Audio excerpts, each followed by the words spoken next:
শুনি অবশ্যই আমি খুশি হয়েছি, কিন্তু আরও যারা শহীদ হয়েছে তাদেরও যেন খুশি হয়। আর ভারত থেকে আনে অতি দূরত্ব গতিতে যেন ফাঁসি কার্যকর করে বাংলার মাটিতে, তাহলে আমি খুশি হই।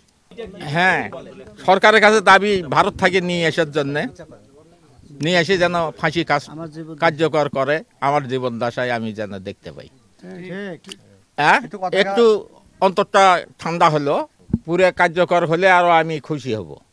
আমাদের প্রধান উপদেষ্টার কাছে আমাদের একটা দাবি শহীদ পরিবারগুলোর পক্ষ থেকে এবং আহত পরিবারগুলোর পক্ষ থেকে, যে প্রধানমন্ত্রী শেখ হাসিনা তাকে বাংলাদেশে আনে এই মৃত্যুদণ্ডর কার্যকর অতি দ্রুত করতে হবে। তাহলে হয়তো আমাদের শহীদ ভাইয়েরা এবং শহীদ পরিবারগুলো তাদের আত্মা কিছুটা হলেও শান্তি পাবে। আমাদের অনুভূতি হচ্ছে যে বর্তমান যে আজকে আমরা যে রায় পেয়েছি এবং এই রায়কে অতি দ্রুত কার্যকর করতে হবে এবং তাদের ফাঁসি দিতে হবে, এবং দেশের বাইরে যেখানেই থাক সেখান থেকে আনতে হবে অতি দ্রুত। এটাই আমাদের প্রধান উপদেষ্টার কাছে আমাদের এটা দাবি আমাদের পরিবারের পক্ষ থেকে।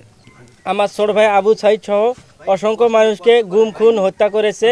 এই হত্যার পরিপ্রেক্ষিতে আজকে যে রায়টা হলো, আমরা চাই শেখ হাসিনাকে বাংলার মাটিতে এনে এই রায় কার্যকর করা, এবং যারা রাজনীতিবিদ আছে তাদের কাছে যেন এটা একটা দৃষ্টান্ত হয়ে থাকে যে একটা গণতান্ত্রিক দেশে অগণতান্ত্রিক প্রক্রিয়ায় রাষ্ট্রীয় ক্ষমতা ধরে রাখলে তার শেষ পরিণতি কি হয়, এটা যেন রাষ্ট্র সেই দৃষ্টান্তটা যেন স্থাপন করে, এটা আমার প্রত্যাশা।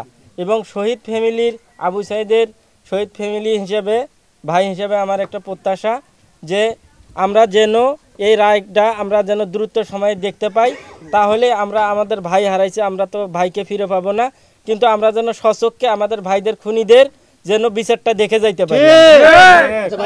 যে আসলেই আমরা দেখতে পাচ্ছি যে শেখ হাসিনার রায়কে কেন্দ্র করে আমরা বিগত কয়েকদিন থেকে দেখছি রাজধানী সহ দেশের বিভিন্ন স্থানে আওয়ামী লীগের যারা নেতাকর্মী আছে তারা গুপ্ত হামলা চালাচ্ছে, পেট্রোল বোমা থেকে শুরু করে ককটেল নিক্ষেপ করতেছে এবং গাড়িতে আগুন দিচ্ছে।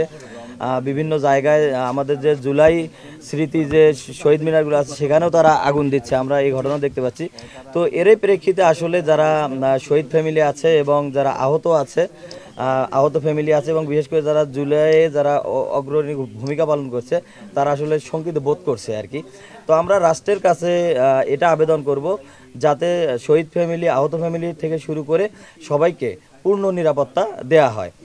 এবং আজকে যে রায়টা হয়েছে এই রায়ে আমরা ছাত্র জনতার পক্ষ থেকে খুবই খুশি, এবং এটার পাশাপাশি আমরা যেটা চাই সেটা এই রায়টাকে দ্রুত কার্যকর করতে হবে। এক্ষেত্রে যদি বৈদেশিক যদি কোনো সহযোগিতা নেওয়া লাগে নিয়ে হাসিনাকে দেশে নিয়ে এসে এই রায়টাকে বাস্তবায়ন করতে হবে। ধন্যবাদ।